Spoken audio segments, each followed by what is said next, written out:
Welcome to Blade of the Immortal, Week 5. Just like A Sentence of a Bookworm, we skipped a whole bunch of weeks, but I am caught up now. We're on Week 5. This is an Amazon original show, a new adaptation of Blade of the Immortal, done by the same studio that did Berserk 2017, but this time it's actually good. And it's directed by Hiroshi Hamasaki, the guy who directed Steins Gate. He did a lot of key animation work on stuff before. He's worked with Satoshi Kon before. He's extremely, been around the industry for a long time, and I do think the choice of visuals and some of the use of shots and the storyboarding in this show is what takes it to the next level, not to mention some of the visual choices, which I'm sure we will discuss in this episode. So without further ado, let's get started with episode 5 of Blade of the Immortal.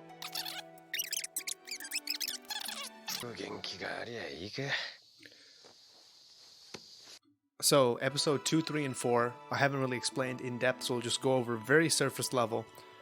Episode 2, she encountered... episode 4, let's just talk about episode 4. That's probably the closest. She met up with Kagehisa Anotsu, who's the leader of the Itoryu, who's the swordsman clan that cut down her father, and he explained the reason why he had to kill her father to defend the honor of his grandfather, but we got to look into a flashback, which kind of showed us that his reason for doing so was not really based in good faith.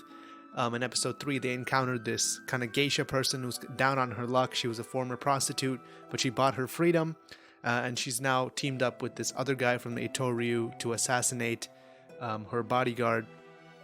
And things have just been going extremely badly for the Itoryu. They've lost a lot of swordsmen, but even Manji has said that even though he's killed 100 people before, he's had trouble dealing with these Itoryu people. They're really strong for who they are.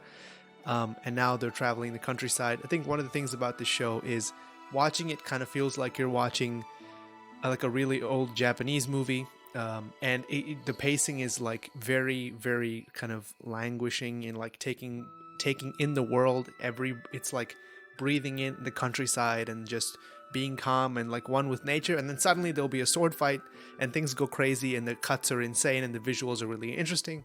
And interspersed in all this is the dialogue and everything, setting up the world for what explaining two different samurai traditions clashing and finding your place in a world of samurai. And Kagehisa Anotsu in the previous episode kind of told our protagonist that she's really not part of the Muten Ichiryu or whatever it is, because she uses throwing knives, which is kind of an underhanded technique. He's you're already not part of what you think you're a part of. You should really question your place in all of this. And that's how we've arrived at episode 5. Blade of the Immortal, probably one of the most famous samurai based works. It's gotten many adaptations over the years. It's extremely well known manga, multiple anime adaptations. But I'm not really familiar with it in any sense other than I've heard of it and I know of its existence, but I don't know the story any more than everyone else does, in the sense that there's an immortal swordsman who's held together by bloodworms. That's not really much of a spoiler. You learned that in episode 1. And the action in this show in particular is so bloody because I think they've taken the show to Amazon, and I don't know how it works with it airing in Japan versus airing on Amazon, because it does show up on Amazon on Wednesday mornings with subtitles and everything, and it shows up weekly. Netflix, you could take notes from this, and you can just watch it every week. If you add it to your list, it'll show up. Prime Video is not really good in terms of UI or recommending you things, but neither is Netflix these days, so that's not saying much at all. But if you seek it out, it is there. You can just Google Blade of the Immortal, search Blade of the Immortal in Prime Video and it will show up, so you can watch it there. But I'm not sure how they're able to get away with doing so much violence in Japan. Maybe it just airs really late, that's possible also. But the action is next level gory in this, and you see decapitated limbs. There's a guy with 2 severed heads mounted on his shoulders, which is extremely creepy, and that happens in episode 1, which they do warn you when the show starts that this show has excessive violence and it's adult themes and everything, so I guess you've been warned in that sense, but I don't think even I was prepared for the amount of violence there is in this show. Not to say that it doesn't merit it. The theme and setting and the things that it talks about definitely merit the kind of violence that they show. It's not gratuitous, but it is a lot.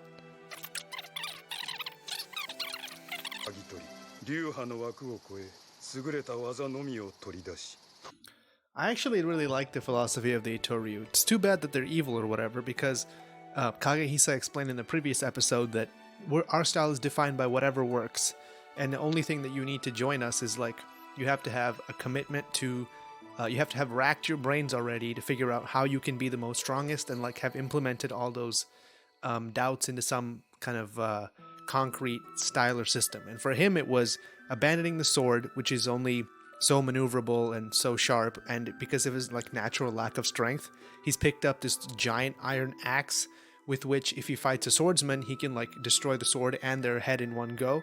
And that's how he was able to like overcome his physical limitations to expand his ability.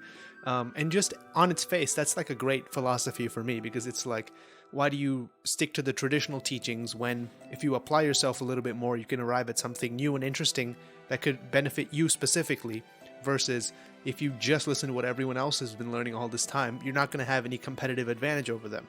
So from its just outset, it's very interesting as a philosophy.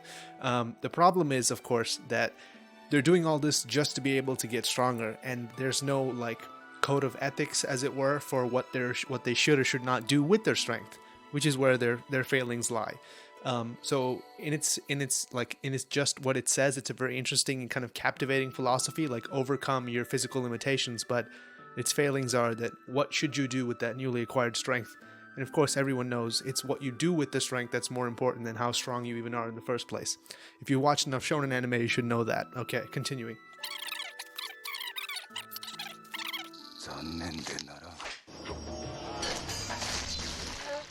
That's what I'm talking about in terms of visuals. Clearly, they're not willing to just cut from random dialogue into sword fight without having some kind of interesting visuals to go along with it. They heavily use black and white, heavily use those pencil sketch frames with no real color in them, heavily use like completely blown out white backgrounds with just like this blood that comes spraying from everywhere. If you want to see an example of that, episode 3, when they fight against Makie, there's a ton of good shots in that, and just kind of like amping up the action to make it feel more dramatic.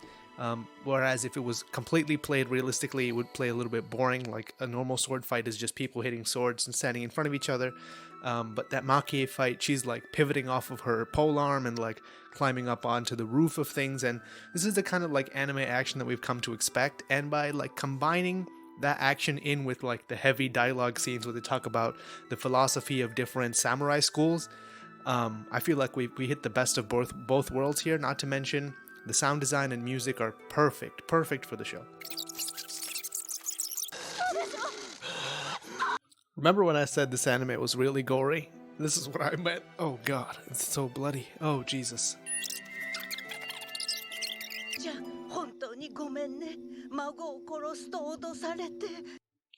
Scammed into thinking an old lady is a different old lady.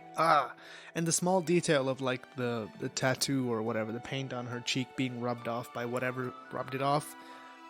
This is a throwback to the first episode when she met an old lady in a graveyard who's like, your swordsmanship is not enough, you need to find a bodyguard to keep you alive or whatever, and she just trusts every old lady she sees. This is proof. Don't trust every old lady you see. Some of them have been blackmailed to set you up. Okay.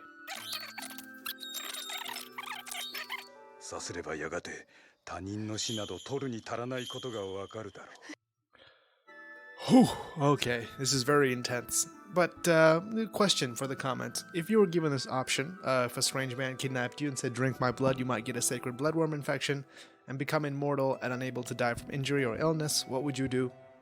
Tell me in the comments. I probably wouldn't. Just thought of drinking blood is kind of nasty. And also, I don't really want to see the world devolve into a complicated mess more than it is right now. I'm just gonna pass on that. Thank you very much, Blood Man.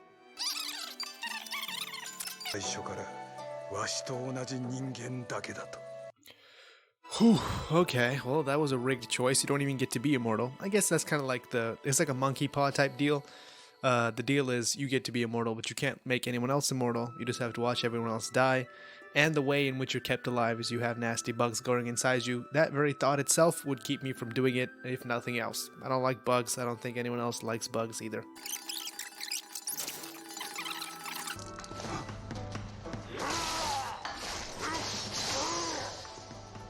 That's the kind of visuals I'm talking about. They have like an action intercut with like negative frames, white space, just like random blood going everywhere. I think it's a really interesting visual way to do things. Not saying it's like completely novel or something like immensely creative or anything like that. It just breaks up like the kind of dull, washed out tone of the action.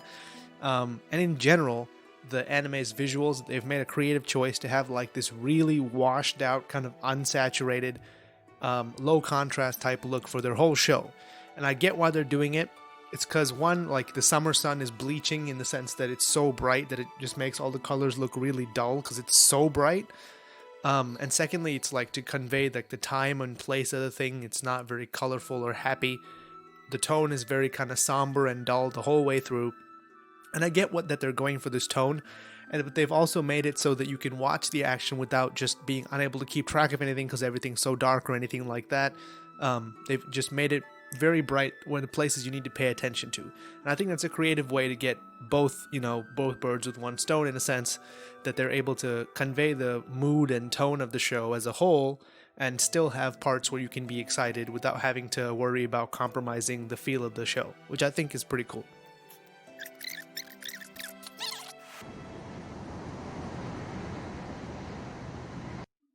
That kind of stuff is what I'm talking about. I know I'm pausing a lot, but I feel like I can't convey really like the cool stuff that the show does without like actually putting it in the video, the stuff that the show did, because chances are you may miss it or you may never even see this show because it's on Amazon. So I feel like I have to point out the stuff that the show does cool. Now, this is not something new. We have seen this in other shows, and the shows that I'm going to name also have key animation and storyboards by this very same guy, Hiroshi Hamasaki. I think the main example that stands out in my mind is like the first couple of episodes of Sangatsu no Lion, which this guy did key animation and storyboards for. So I feel like this is part of his unique style, is to do these kind of like white and black frames. I wonder if he had anything to do with some of the more recent action anime, or if they just picked up on this kind of stuff, because this has become quite a popular aesthetic these days, but I feel like this guy's been doing it forever. Because if you remember in Steins Gate, they had this too, especially in that one Mayuri episode, like I mentioned I think the first time we looked at this show. So it's almost done, we'll talk about it. Whew, and that was episode 5 of Blade of the Immortal. A really kind of unique show in the sense that it's not really going for a mainstream audience of any kind. I don't even know if it's being broadcast in Japan. I'm going to assume it is, and it's just being picked up for worldwide streaming by Amazon. And Amazon has cleverly done the thing where they debut the show on their service weekly, and also have all of it available for watching. You don't even have to like pay any extra amount of money. In Canada, I don't really know how it works in the US. I think you have to pay an extra amount of money. If so, don't do that. But if you have Prime already, you do get Prime Video for free with Prime, so you might as well just watch it on there because the quality is pretty good and everything. So about this show. This episode in particular dealt with like the life of an immortal, this guy who's been around for 200 plus years. And Rin mentions at the very end that what's more tragic, dying and not achieving your goals, or living forever and learning that you could never achieve your goals?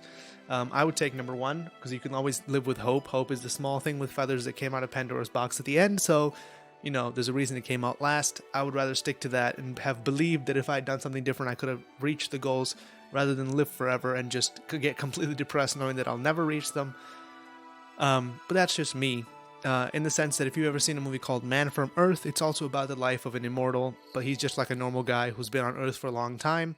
And the whole movie is just like this dialogue sequence between him and a bunch of his professor friends, and he's like a little bit intoxicated, and he decides to tell them that, I'm an immortal, I've been alive for like 10,000 years or whatever it is, I don't remember the exact number, and he explains all the times and all the lives that he's led, and he says that at some point I just gave up being a normal person and decided to like actually, try to make some change, and it didn't really work out the way that I wanted it to, because at the end of the day, even if I am immortal, I'm just one person. And one person can't make that much of a difference unless everyone else is willing to cooperate as well. And that's what this guy seems to have realized, is that he's always just going to be a worm, just like everyone else. No matter how long the worm lives, the worm's still a worm. And he decided to go out in a blaze of glory rather than live as a worm forever. And that's pretty, I don't know if it's commendable, given that he murdered an old lady just, minutes or hours before he died. But he chose to take control of his own death rather than let an infinite state of stasis speak for him, and that's something that he decided on his own. Whew, Blade of the Immortal. Kind of an intense show if you haven't realized already. Just watching it will take probably like an hour out of your life, even if it's only half an hour.